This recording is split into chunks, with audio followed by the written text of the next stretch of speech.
Students अभी हम discuss करते हैं क्वेश्चन नंबर 14।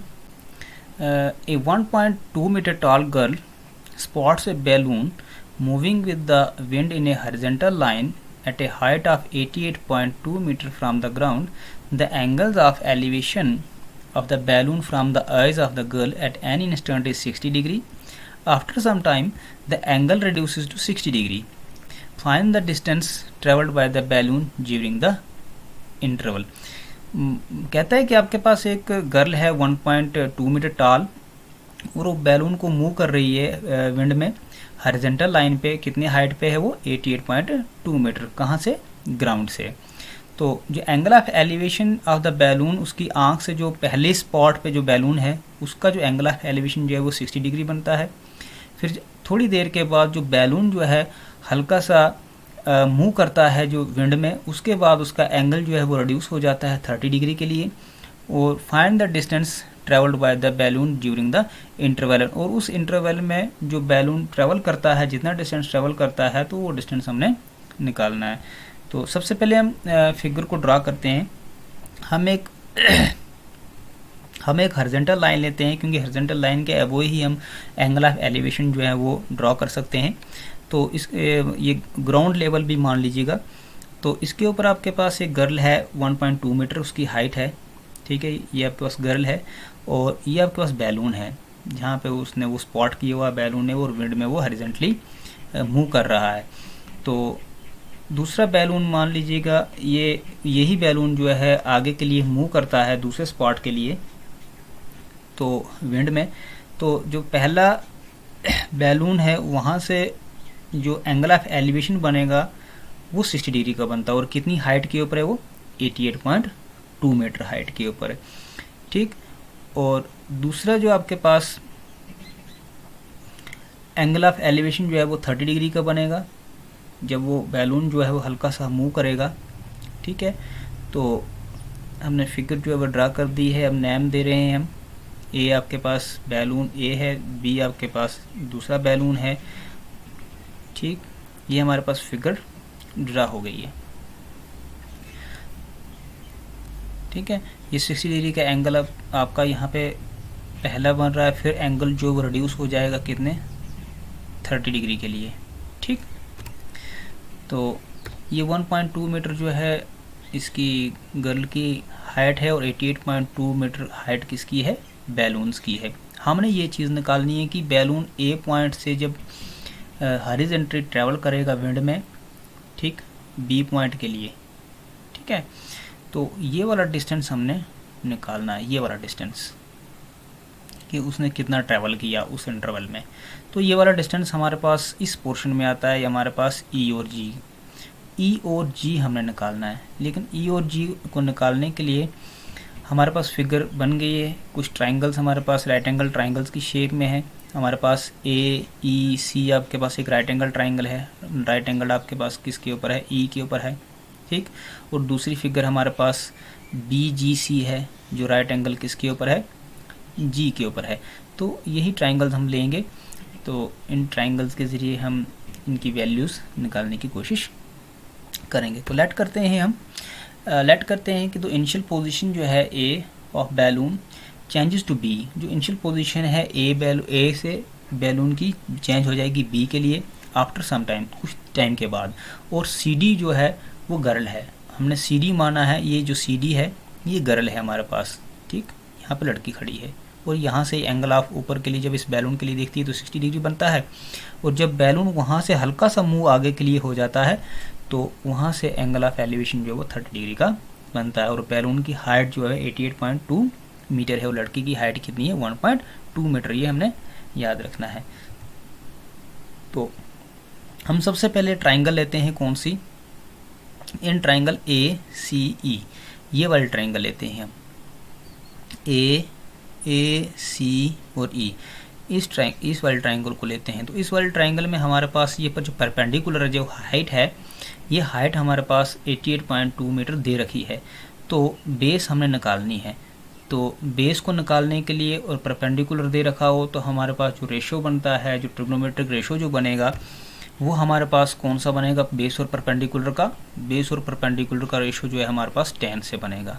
मतलब एंगल जो है हमें tan लेना पड़ेगा, tan थीटा का रेशो लेना पड़ेगा।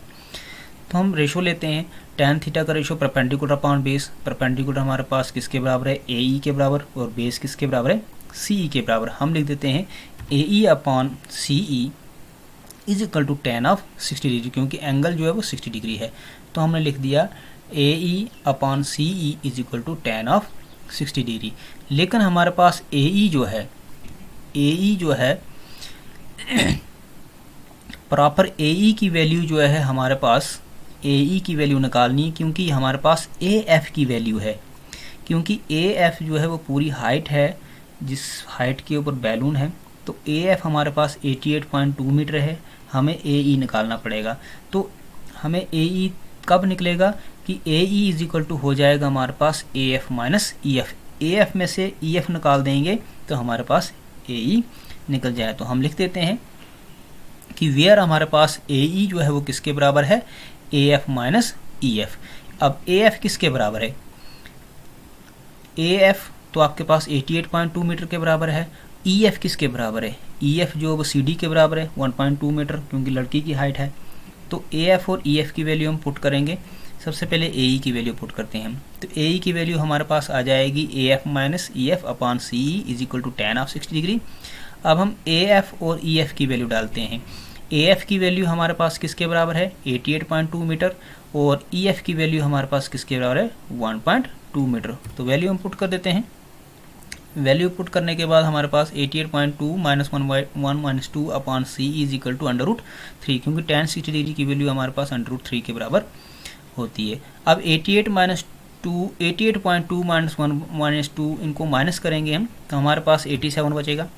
तो हम लिख देते हैं 87 upon C is equal to √3। मान लीजिए इसके नीचे 1 है, तो हम बाई क्रॉस मल्टीप्लाई करते हैं। ठीक, बाई क्रॉस मल्टीप्लाई करते हैं तो हमारे पास क्या आ जाएगा, हमारे पास आ जाएगा √CE is equal to 87, √3CE is equal to 87 by cross multiply करने से।